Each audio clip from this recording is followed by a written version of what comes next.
Дэлхийн монголчуудын МЖЛ радио 88.3-ыг сонгон сонсож байгаа сонсогч танд баярлалаа.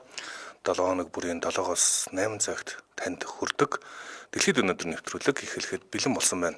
За өглөөний мэнд Дэлхий, өглөөний мэнд Улаанбаатар. За өнөөдөр 2025 оны 3 сарын 11-ний өдөр Улаанбаатар 7 цаг 13 минут болсон байна. Дэлхийд өнөөдөр нэвтрүүлгийг 3 дугаар студиэс хөтлөгч Аригун, за мөн найруулагчаар Борхуугийн Чимбат нар хамтран хүргэж байна. Дэлхийд өнөөдөр нэвтрүүлэгтээ гэр бүлийн гишүүн бүрд Джеймсон брэнд хамтран ажиллаж байна. За мөн хайртай хүмүүстэй хамгийн сайныг нь урайтай очир дагнсын био хэлэгний нухш хамтран ажиллаж байна. За өнөөдөр 2025 оны 3 сарын 11-ний өдөр тохиож байна. Он гараад 70 дахь өдөр, за он тусахад 295 өдөр үлдсэн байна. Өнөөдөр яг одоо Улаанбаатарт 7 хасах 7 хэмээн хүүтэн байгаа юм байна. Гадуур цас орсон байна лээ. Тэгэхээр та бүхэн бас хайлтгаргаатай хувцас тохируулж өмсөрөө. Харин өнөөдөр өдөртөө хасах 3 хэм байх бол маргааш шөндөө хасах 13, өдөртөө хасах 12 болох юм байна. За пүрэв гарагт шөндөө хасах 12, өдөртөө хасах 4. За баасан гарагт өдөртөө шөндөө хасах 16 болж гүйтрээд өдөртөө хасах 7 хэмээн хүүтэн байх юм байна. За бэм гарагтаа шөндөө хасах 17, өдөртөө хасах 5 хэмээн хүүтэн байх юм байна. Дэлхийд өнөөдөр нэвтрүүлгээр бүгдээрээ өнөөдөр дэлхийн түүхэнд төрсэн хамгийн алдартай хүний тухай өнөөдөр ярина. Тэр дэлхийн түүхэнд төрсэн өнөөдөр нэгэн сонирхолтой хүнийг эхэлж яриад дараагийн сэдвүүдлөөгөө бүгдээрээ орноо. За би энэ мэдээллийг бэлтгэхдээ дэлхийн хамгийн аюултай хүн гэж нэрлсэн нэг хүний тухай ярих гэж байна. За энэ хүний тухай ер нь түрүүчийн 7 хоногоос нэлээд судлаад сонирхож байгаад нэрээ ингээд дугаар болгоод ярил их зүгээр юм байна гэж нэлээд бодож байгаад бэлдсэн юм дугаар байгаа. Тэгэхээр бүгдээрээ дэлхийн хамгийн аюултай хүн гэж хэнийг хэлээд байгаа тухай бүгдээрээ олж мэдцгээе. Өнөөдөр төрсэн хүн гэсэн үг те. Орчин цагт хүний амжилтыг мөнгөн дээр одоо үнэлээд байгаа шүү дээ. Мөнгөөр бүгдийг хэмждэг болох гэж оролдоод байгаа. За тухайлбал Илон Маск, Марк Цукерберг нарыг хэдэн тэрбум долларын хөрөнгөтэй гэсэн гарчиг мэдээг бол бүгдээрээ харж исэн. За хаана ихтэй мэдээж хэрэг сонсч исэн байж дараа. За эдгээр мэдээллийг бид нар юу нь яагаад сонирхоод байдаг юм бэ гэдг нь цаанаасаа учиртай юм байна. Ер нь эрх мэдлийн төлөө тэмүүлэх нь хүний төрлөх харан шин. Тиймээс ч хамгийн баян эрхэм гэдэг цол эрх мэдлийн хамгийн том хэмжүүрүүдийн нэг гэж хэлж болно. Гэхдээ хэмжихэд хэцүү, нүднээ илхэн харагддаггүй эрх мэдэл гэж бас байдаг. Энд ядаж энэ мэдээж бол улс төрийн эрх мэдэл. За бидний дэлхийн хамгийн одоо баян гэж яригадаад байгаа Илон Маск 2022 онд Германы Алекс Спрингерт нэгэн ярьцлага өгөхдөө ингэж хэлсэн байна. Путин надаас хамаагүй баян гэж мэдгдсэн байдаг. За Маск ингэж хэлж байгаа шалтгаан маш тодорхой. Хөрөнгө эрх мэдлийн бүтэн зургийг ерөөсөө харуулдаг. Улс төрийн албан тушаал мөнгөтэй харьцуулахад ер нь хэр хүчтэй юм бэ? Бүгдээрээ эргээд санаа л да. За хорвоогийн хамгийн баян хүмүүсийн нэг байлаач ерөөсөө хинж биш болж болдгийг бид нар Джек Магийн жишээгээс харж байна. 28 тэрбум долларын хөрөнгөтэй юм билээ Джек Ма. За нэгэн цагт хэдхэн жилийн өмнө ерөөсөө дэлхийн анхаарлын төвд ороод байсан. За бүр кино минон тавиад энэ тэнд өргөдөөд илтгэл тавьдаг байсан Джек Ма. Бүгд найрамдах хятад ард улсын дарга гэдэг байгаа Ши Жинпиний дургуг хүргэсэн.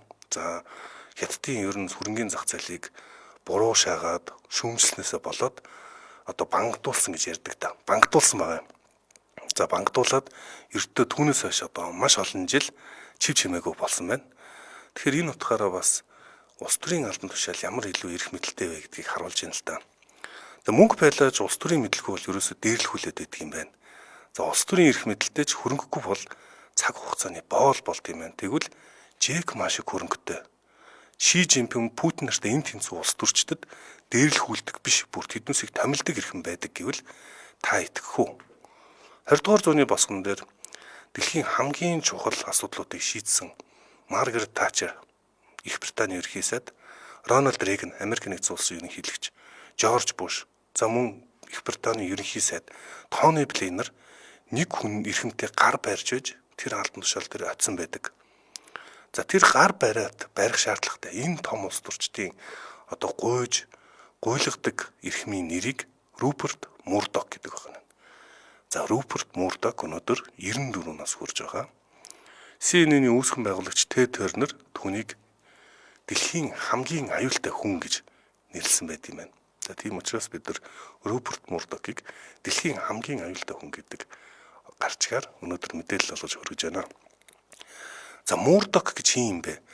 Fox корпорац. За Fox корпорацаар дамжуулаад хэвлэл мэдээллийн эзэнт гүрнийг эзэмшдэг 26 тэрбум долларын хөрөнгөтэй ийм эрхэм байгаа. За бүгдээ хамтран ажиллагчаа танилцуулаад эргээд мэдээлэл рүү оръё. За манай дэлхийд өнөөдөр нэвтрүүлгийг гэр бүлийн гишүүн бүр дураатай Jameson брэнд дэмжин хамтран ажиллаж байна. Монгол Impex концерн 1922 онд Канада улсад үүсгэн байгуулсан 103 жилийн түүхтэй Jameson компани 30 төрлийн нэр төрлийн бүтээгдэхүүнийг 2020 оноос эхлэн хэрэглэгчдэд хүргэж байгаа.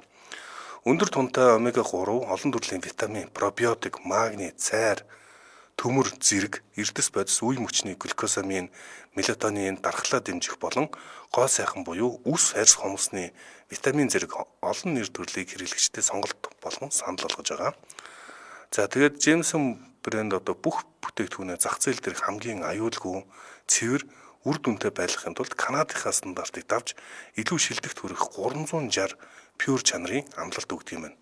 За ингэснээр үндсэн түүхийн эдээс эхлээд эмийн сангийн 50 хүртэлх бүтээгдэхүүний чанарыг бүх үнцэг буюу 360 хэмээс харж чаддаг байна. Тэгээ энэ брэнд нь 1922 онд Канадад үүсгэн байгуулагдсан 103 жилийн түүхтэй гэж түрүү хэлсэн. За дээрээс нь бүтээгдэхүүн бүрд NPN гэсэн дугаар байдаг. За Канадад бол хууль ёсоор зарагдах бүтээгдэхүүн шашган дээр энэ дугаар байдаг тул Канадад зарагддаг хөлбөрийг энэхүү та баталгааг нь харж болох юм шүү. За Jameson брэндийн энэ нэмэлт хэмнэн сангуудыг бүтээгдэхүүнүүдийг та бүх хэмнэн сангуудаар авч болно. За хөргөл дээр авъя гэвэл City Pharmacy Gmail гэдэг сайт руу хандах юм байна. Одоо ч нөө хавар болж байгаа шүү дээ манайхаа. Тэгээд хавар болж байгаа болохоор бүгдээрээ сайхан эрүүл мэндэд анхаарах хэрэгтэй. За утасны дугаар нь 181923 Jameson Vitamins Mongolia гэж тавил аль бисны Facebook пэйж нэг юм байна. За дэлхийд өнөөдөр нэвтрүүлэг үргэлжилж байна. Энэ хідэн комент хараад цэцэг яасан юм бэ? За манай цэцэг жоохон эрүүл мэндийн асуудалтай байгаа. Би тэрнээс нөгөө нарийн мэдээллийг өгж болох хэсгийг сайн мэдэхгүй байна. Ямар ч хэсэн төр хугацаанд хэд хоног ингээд амралттай байгаа шүү. Ажил дээр ирэхгүй байгаа шүү. За Rupert Murdoch-ийн талаар бүгдээр ярьж байгаа. Дэлхийн залуурыг барилцдаг, залдаг гэж хэлж болох эрхмийн амьдралын гараа Австралийн Аделаид хотоос эхэлсэн байдаг. Murdoch-ийн гэр бүл нь үе дамсан сэтгүүлчд байсан. Түүний аав Аделаид хотын 2 өдөр тутмын сонин эзэмшдэг юм нэлийн чинэлэг гэр бүлээс гаралтай. За гэхдээ Murdoch 21 настай байхад түүний аав нь зууртаар нас орсон байдаг. Зүрхний шигдсэн юм билээ. За Murdoch бол айлын ганц хүү байсан. Тийм учраас түүний нуруунд дээр гэр бүлийн бизнесийг авч явах ачаа очсон байна. Гэтэл яг Murdoch-ыг 2 сонины эзэмшигчээр ажиллаж эхлэнгүүт 2 сонины нэг нь татврын өрөөс болоод тампуурсан. За ингээд Murdoch ганцхан сонин төлөвлөсөн. Энийг чулуу болгох нь түүний амьдралын зорилго болж хуурсан гэж хэлж болно. Murdoch бол төрөлхийн амбицтай байсан. За Оксфордод сурсан, Англид боловсрол эзэмшсэн. За тэгээд гэр бүлийн үлдсэн ганц хөрөнгөө өөдөн татахын тулд хангалттай туршлагагүй, бодит ажил дээрх туршлагагүй гэдгээ маш сайн ойлгосон байгаа. Маш гоё нүүдэл хийсэн. Энэ яасан бэ гэхээр Их Британд очиж Daily Express гэдэг ийм алдартай сонинд ажилласан байгаа. Ажиллахдаа туслах редактораар ингэж ажиллаж исэн. За ингээд Murdoch түүний аавын баримталдаг байсан үнэн чухал мэдээллүүдийг бус уншигчдад илүү их хов жив сенсацийн дуртай байдгийг энэ 2 жил ажиллахдаа олж мэдсэн гэж хэлж болно. За энэ ер нь Murdoch бол таблоид маягийн сэтгүүл зүгтийг үүсгэн байгуулсан. Нэгэн таблоид гэдэг нь хов жив, шар мэдээ, сенсацтай, сүртэй гарчиг иймэрхүү байдлаар хүмүүсийн анхаарлыг татаж борлуулалтаа нэмэгдүүлдэг ийм арга барилыг хэлж байгаа. За энэ арга барилыг бол Их Британь сууж байхдаа яг газар дээр нь хэрхэн Их Британчууд яг энэ чиглэлээр супер гэж үздэг хэрхэн энийг хэрэгжүүлтгийг амьдрал дээр нь очиж туршлага хөрөнгөлүүлсэн гэж хэлж болно. Гэхдээ Murdoch-ийн яг гэр бүлийнхний гаргадаг байсан өдөр тутмын Аделаидд байдаг сонин тийм хуучинсаг за яг л нэг тийм альбом маягийн тийм мэдээ гаргадаг ийм сонин байсан байгаа. Тэгээд Австралид ирмэгцэн гэр бүлийнхний энэ сонин сонингийн уламжлалт өдөр тутмын ийм арга барилыг нь солиод оронд нь нөө сурж ирсэн эрдмийн дагуу сүртэй гарчиг өгж за ховж шар мэдээ нийтэлж эхэлсэн байна. За энэ чинь бол удам дамжсан гэж байгаа хиний Руперт Мурдокийн өвөө нь хүртэл бас сэтгүүлчсэн гэр бүлээрээ сэтгүүлээдэг энгээр мөнгө олж иддэг. За тэгээд тэрэндээ итгэлтэйгээр бүгд нэгэн ийм үнэн дээр тулгуурсан гэх юм уу яг нэг арга барилаар хийдэг байсан компанийг Мурдок гинт ингэж өөр тийшээ залж эхэлсэн байна. Ховж яриад за шар мэдээ яриад сүртэй сенсац өгөл зарим нь үнэн ч юм уу удалж юм уу мэддэггүй ийм одоо мэдээ хийж эхэлсэн. За тэгсэн чинь мэдээч хэрэг хин эсрэг үүсэх үү? Энэ дотор байгаа нэгдүгээр сонин дотор ажиллаж байгаа хүмүүс нь за тэг гэр бүлийнх нь их ялангуяа ээж нь энд их санаа зовж исэн юм байлээ. Удам дамжсан бизнесийг буруу замаар будаад хэлээгээд эрхлэгч нь одоо эсэргүүцсэн, сэтгүүлчт нь эсэргүүцсэн. За ийм байдалтай 22 настай энэ Мурдок тулгарсан байна. За энэ эсэргүүцэлтэд тулгарсан 22 настай залуу хариуд нь ямар арга хэмжээ авсан бэ гэхээр бүрч илүү их ховж шар мэдээг нийтэлж эхэлсэн. За удалгүй түүнийг эсэргүүцэгчд бол дуугүй болсон. За яагаад тэгэхээр мэдээж хэрэг Мурдок бол одоо ийм манад Монголд нэг ийм үг байдаг даа нөө суусан цэцнээс явсан тэнгэн дээр гэдэг шиг яг л утгаараа явсан тэнэг шиг Мурдок гадны одоо Их Британд илүү хөгжилтэй энэ газруудад сонин хэвлэл мэдээллийг хэрхэн бизнесийн байгууллага болгох вэ гэдэг нүдээр харсан хүн байсан. За тэгээд ерөөсөө л гол эцсийн дүн юм бэ? Борлуулалт. Тэгэхээр сонингийн орлого нь тогтвортой өсч ирсэн. За Аделаид хотын The News сонин нэг л мэтгэхэд хотынхоо хамгийн том сонин болсон байсан. За ингээд санхүүгийн нөхцөл байдал сайжраад ирэнгүүт одоо нөгөө Мурдокийг эсэргүүцээд байсан сонингийн эрхлэгчд чимээг болчихжээ. Мурдок эдгээр одоо Аделаид хотын сонингоор орж ирсэн орлогоор амьдрал дээр тансаглахыг бол хүсээгүй. Түүн шал өөр зорилго байсан байна. Тэрээр Австралийн бас дундаж өөр Queensland гэдэг хотын Sunday Daily Mail сонинг худалдаж аваад яг өмнөх шигэ таблоид маягийн сэтгүүл зүйг нэвтрүүлсэн. За энэ одоо Queensland-д байсан сонин бас л торхны орлого нэмэгдээд бүсэпигээд босоод ирсэн байна. За ерөөсөө ингээд Мурдокийн эзэнт хүрэн гэж яриад байгаа хэвлэл мэдээллийн эзэнт хүрэн байгуулах гол арга нь энэ болж ирсэн. Таблоид маягийн сэтгүүл зүг бол Мурдок үндэслсэн гэж хэлж болно. За ийм байдлаар шат дараалтайгаар Австралийн хотуудын сонинг өөртөө нэгтгэж төд удалгүй Австралийн одоо хотуудын сонинг өөртөө нэгтгэжээд хилийн зурас алгаж эхэлсэн байдаг. За энэ нь бол мэдээж хэрэг англи хэлтэй. Австрали бол өөрөө англи хэлтэй. Тэгээд тийм учраас англи хэлтэй улсуудад нэвтрэхэд тун амархан байсан гэж хэлж болно. Буцаад англи руугаа за мөн Америк руугаа одоо тэлж эхэлсэн. Хэвлэл мэдээллийн сонингийг худалдаж аваад хуучинсаг өөхөгч байгаа сонинг худалдаж аваад тэрийг нь таблоид маягийн сенсацтай мэдээ гарчгуудаар дүүргэл тэл борлуулалт нь сэв хийгээд босоод ирсэн байна. За ингээд Юма Хиро бичсэн байна. Америкийг жинхэнэ хордуулж байгаа баруун жигүүрийн пропаганда боловсродгүй улаан мужуудын тархийг угаагч Fox News-ийн үндэслэгчээ гэсэн байна. За яг зөв нэг сонирхолтой мэдээлэл Юма Хирод өгөхөд Мурдок бол залуудаа зүүнний үзэлтэй байсан юм байлаа. Тэгээ явцын дунд барууны үзэлтэй болсон гэж бол ярьдаг. За энэ нь бол хүүхдүүд дээр нь илүү тодорхой харагдана маш сонирхолтой үйл явдалтай. За ингээд Мурдок ерөөсөө Америкийн нэгдсэн улс, Англи, Австрали зэрэг энэ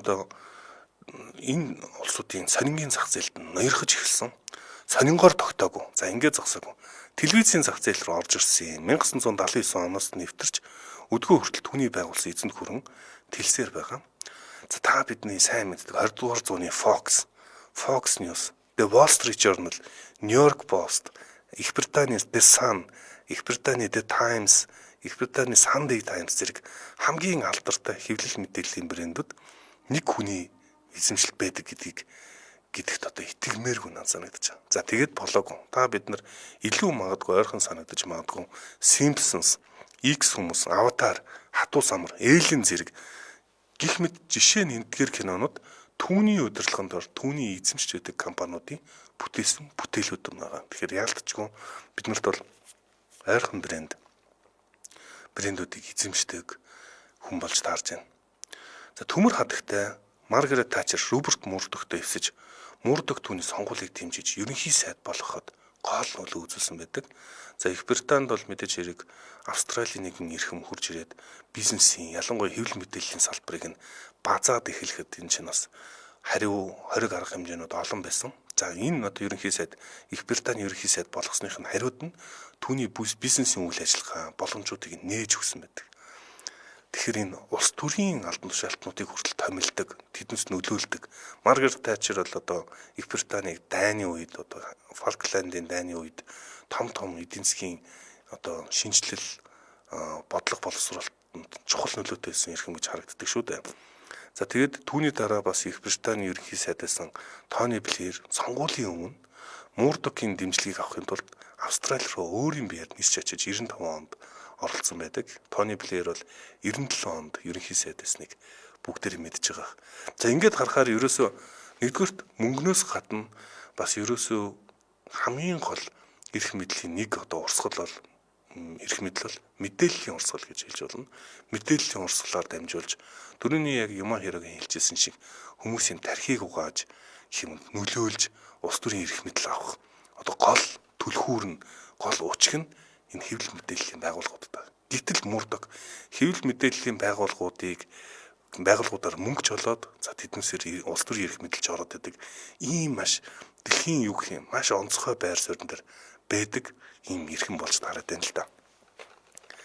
За ийхүү хэвлэл мэдээллийн нөлөөгөөрөө тэрээр Их Британь зогсохгүй Америк нэгдсэн улсууд ч одоо улс төртөнд гүнзгий нөлөөтэй. 1985 онд тэрээр Америк дахь бизнесээ дэлхийн тулд Америк нэгдсэн улсын иргэн болсон байдаг.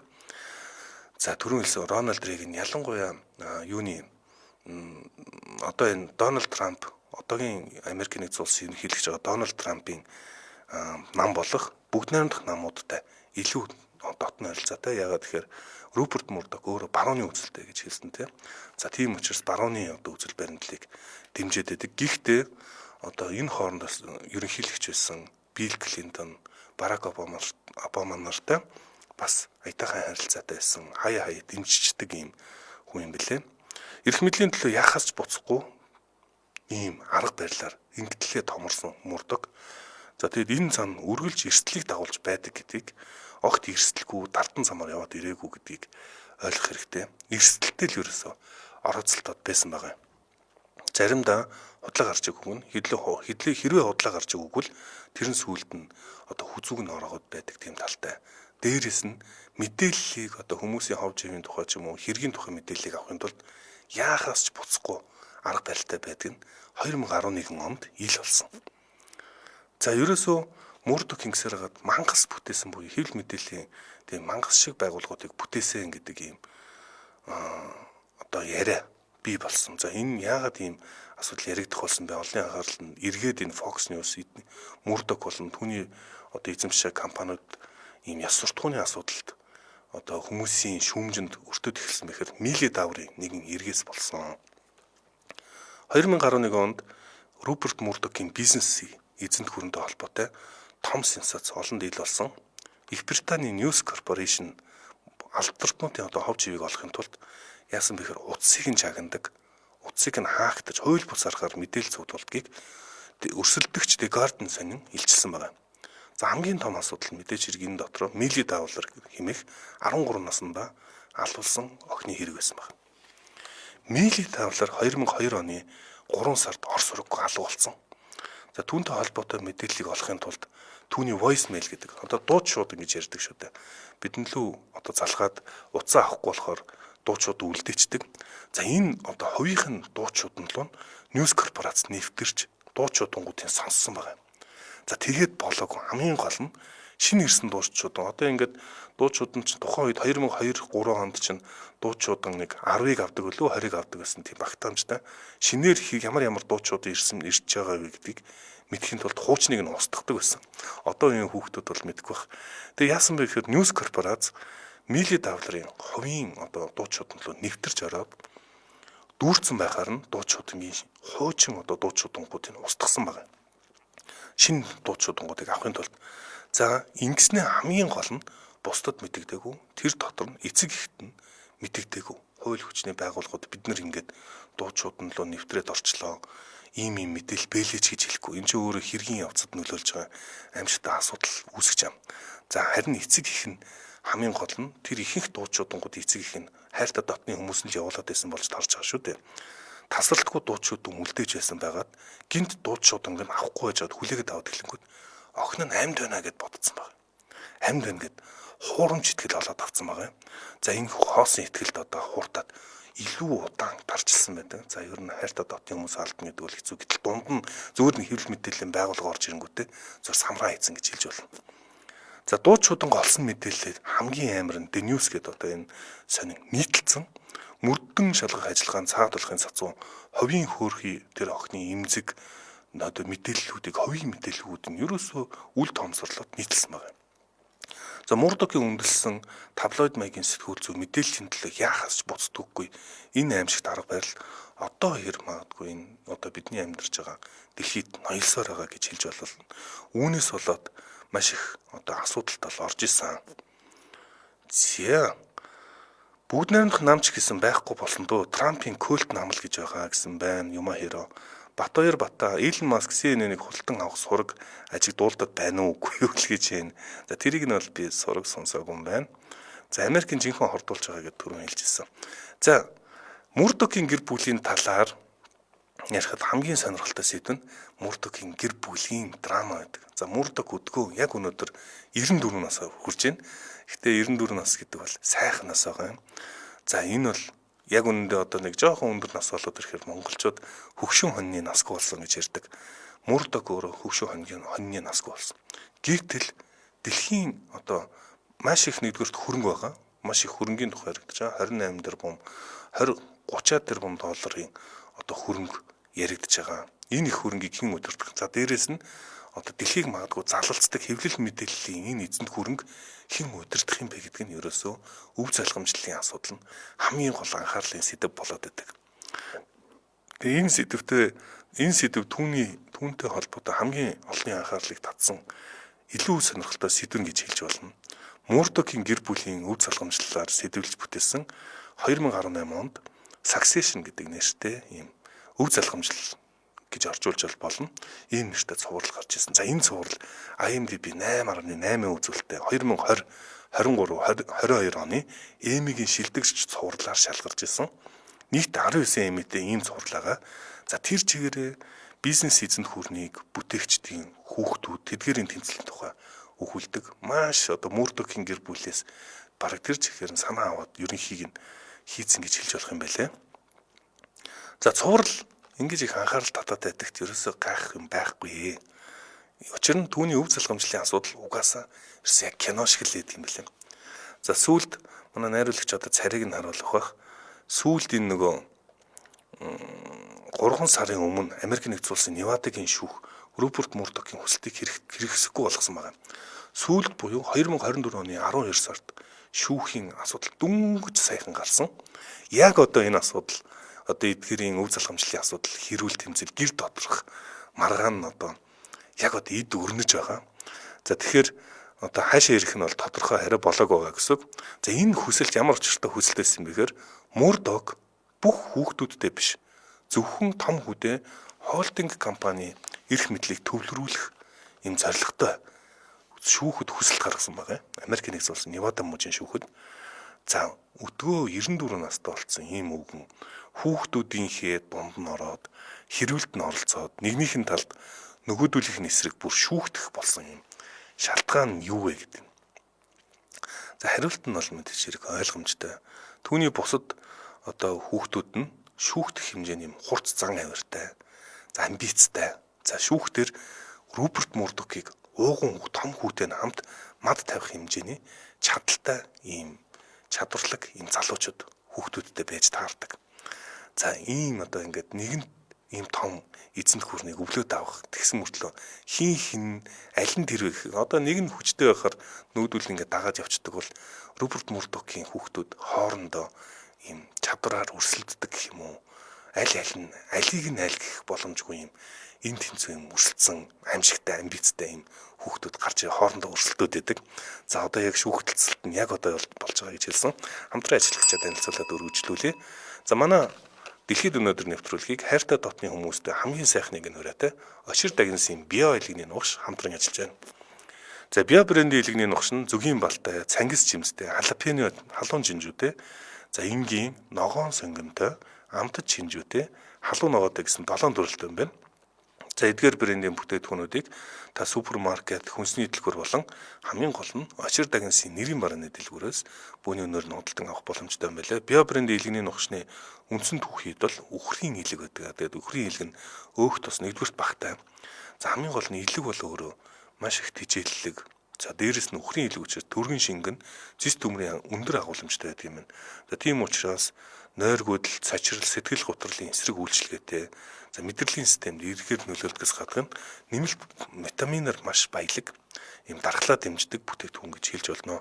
Зүгийн балыг нь зүрх судасны өвчлөл, цус харвал, зарим төрлийн хорт хавдар, холестеролын бөөгнөрөл, нойргүйдэл, зүрхний шигдээс ханиад, харшил, хоол боловсруулах хэрэгтний өвчлөл зэрэг олон төрлийн өвчний урьдчилан сэргийлэх боломжтой ийм одоо бүтээгдэхүүн.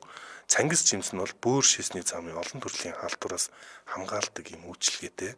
За халуун шинжүү бол төмөр, ниацин, калий, магний гэд шаардлагатай амин дэмүүдээр баялаг.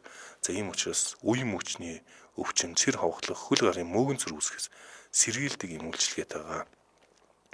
Илгэний нугш нь бол одоо яг энэ Очир Дагинсын энэ бүтээгдэхүүн хурц амт бол байхгүй. За хүүхдүүд бол идэхэд зарим илгэний нугшил өнөр хитрхи хурц амттай санагдаад идэхэд дургүй байдаг бол био илгэний нугшил ерөөсөө яг л гадаадаас оруулж ирсэн илгэний нугш шиг ийм одоо амттай гэж хэлж болно. Савлгаа нь хэрэглэхэд дээрээс нь маш хялбар, нэг дор идэж бардаггүй бол таглал үлдээхэд боломжтой юм тун тухтай савлгаатай байдаг энэ бүтээгдэхүүн санал болгож байна. За утасны дугаар нь 76 тэгтэг 7530 9030 7530 юм байна. Facebook нь Очир Дагинс гэж тавил аль бисны Facebook нэгээ та бүхэн дагаарай. Манай Дэлхийд өнөөдөр нэвтрүүлгийг хайртай хүмүүстэй хамгийн сайныг нь өрөөтэй Очир Дагинсын био илгэний нугш хамтран ажиллаа. Баярлалаа. Зя. Дэлхийд өнөөдөр нэвтрүүлэг үргэлжилж байна. Руперт Мурдокийн хүүхдүүдийн танилцуулъя гэж бодлоо. Руперт Мурдок өдгөө 94 настай 5 эхнэр сольсон. За 5 эхнэрээсээ 6 хүүхэдтэй нийтдээ. Гэхдээ одоо яг эрх мэдлийн төлөө тэмцэлдээд байгаа гэж байгаа нь түүний 2 дахь эхнэрээс төрсэн 3 хүүхэд болж таардаг. За 2 дахь эхнэрээс төрсэн 3 л ер нь л хамгийн амбицтай, хамгийн юм одоо эрх мэдлийн төлөө. За тэгэд том хүүгийн танилцуулъя. Лаклан Мурдок нь. За Лаклан Мурдок бол одоо түүний 3 дахь хүүхэд гэхдээ хамгийн том хүү гэж хэлж болно. Аавынхаа үзэл баримталтай нэлээд санал нийлдэг нэгэн байж таарж байгаа. Түүнийг төрсэн цагаас л Руперт өв залгамжлагчаа гэж үзэж байсан. Тийм ч учраас багаас нь том хүүгээ, ууган хүүгээ одоо удирдагчаар бэлдэж эхэлсэн байгаа юм. За ингээд 1994 оноос компани ажилд Лаклан оролцож эхэлсэн. Баг багаар тушаал ахаад 2000 он гэхэд дид захирал болж тушаал дэвшсэн компанид. Гэвч тэрээр тухайн үедээ гүйцэтгэх захиралтай эрх мэдлийн тэмцэл өрнүүлж эхэлсэн байгаа. Зөрчилдөөн бий болсон. За Лаклан бол тухайн үеийн Fox корпорацийн захирал бол аимшигтай одоо чадварлаг гэх юм уу бас зөвхөн хүлсний захирал гэдэг бол маш чадварлаг байж ижил энэ эзэнүүдэд тоогдож томилогддог. За энэ хүн бол Рожер Эйлс гэдэг хүн байгаа. За тэгэд Лаклан тушаал ахаад юу яана? Тушаал ахихын хэрээр энэ Рожерс Эйлсээс тайлан мэдээллүүдийг шаардаж эхэлсэн байгаа. Дид захирал болсон. Гэтэ өөрийнхөө яг удирдлага дээр нь Рожерс Эйлсээс та надад ийм мэдээллүүд өгөө гэдэг нь шаардаж эхэлсэн чинь нөгөө хашир туршлагатай энэ чинь олон жил хийсэн хамаагүй насаар ахмад байгаа гүйцэтгэх захирал нь нэг одоо ханхүүштэй хум тайж гэх юм уу одоо өв залгамжлаараа л томроод ороод ирсэн дид захиралд жижигэрнэ гэж бодоагүй юм шиг байна. Ер нь би энэ шинэ бацаанд бол тайлагнахгүй. Шууд Роберт Мурдок буюу Бостл тайлагнах үүрэгтэй гэж үзэж байсан байна. За тэрч байтугай энэ хоёрын одоо сөргөлдөөн илүү хурцдмал болоод түүнийг эс хүндлээд эрх мэдлийг нь өгөөсгөж одоо Лаклан буюу том хүүгийг Руперт Мурдокийн том хүүгийг шахалтанд оруулсан. За үүнд нь энэ тохиолдолд нь хамгийн гол нь чадвараар яалтчгүй гүйцэтгэх захирал тэр захирал илүү байсан учраас Руперт Мурдок захирлынхаа талд орсон. За энэнд нь шаардлагаад Лаклан 2005 онд албан тушаал өгөөд компаниас гарсан байдаг. За энэ хооронд гол дараагийн дүр нь тодроод ирж байгаа. Рупертийн удаах хүүг Джеймс гэдэг Джеймс компанид ажилласаар байсан энэ хооронд за тэр тусмаа хамгийн гол нь нөгөө 2011 онд Fox корпорацийн хамгийн хүнд хэцүү цаг үе гэж хэлж болно. Энэ одоо хүнд хэцүү цаг үед Джеймс тогоон дотор байсан. Тогоон дотор байсан. Тэгээд энэ хугацаанд Джеймс тогоонд чанагдчихж байгаа. За тийм учраас гол өв залгамжлагч нь болоод хувирсан Джеймс. Гэхдээ нэг асуудал байна. Джеймс яалтчгүй ахыгаа бодвол илүү чадварлаг гэх юм уу, арай илүү одоо туршлагатай болоод ирж байна л да. Ахыгаа бодвол гол нь аавтайгаа үзэл баримтал шал хөндлөн болоод эхэлдэг. Одоо түрүүн яг юмаа хэрэг хэлжсэн барууны үзэл баримталтай гэдэг бол Джеймс илүү зүүнний үзэл баримталтай. Ер нь бол компаниг илүү нээлттэй болгомоор байна. Ардчилсан засаглаар удирдах ёстой гэж итгэдэг нэгэн. Гэтэл аав нь яг өөрийнхөө асуудлаар нэг хүнд хамаг эрх мэдлийг төвлөрүүлэх гэдэг энэ хоёрын хооронд цохилтон мөргөлдөөн бий болж эхэлсэн. Хамгийн гол нь тэгээд 2011 оны сенсац түүнд хүнд туссан. За яг энэ одоо хүмүүсээр шүүмжлүүлж хахад энэ одоо $1 миллион хэргийн үеэр Джеймс энэ компани ер нь өөрчлөх ёстой юм байна. Энэ компани ёс зүйг өөрчлөхгүй бол энэ удаан ингэж оршин тогтнож болохгүй гэсэн тийм хатуу үзэл баримталтай болсон. Гэтэл нөгөө амьдралаа энэ одоо таблоид сэтгүүл зүгээр босгоод ирсэн Руперт Мурдок зам төлөв одоо энэ одоо арга барил таалагдахгүй байна. Үгүй ээ. Ингэж ажил хийдэг юм аа. Одоо бодвол түрүүн яг хэлжсэндээ би ч гэсэн залуудаа зүүнний баримталтайсан. Одоо би ингээ барууны баримталтай болсон. Ер нь залуу байгаа хүмүүс, залуу хүүхдүүд илүү зүүнний баримталтай байх хандлагатай байдаг. Тэгээ явцын донд баруун болдог. Энэ бол тийм зөв арга биш. Ингэж ажил хийдэггүй гэх юм уу. Эднэс одоо том үдэгээ үзэл бодол төр таарч өгдөг. Гэтэл яг туршлагыг хараад үзэхээр Джеймс нь илүү тийм чадвартай болчиход байдаг. За тэгээд Рупертийг ингээ харах юм бол том хүүгээ одоо дээр нүг нь 2 охин байгаад байдаг.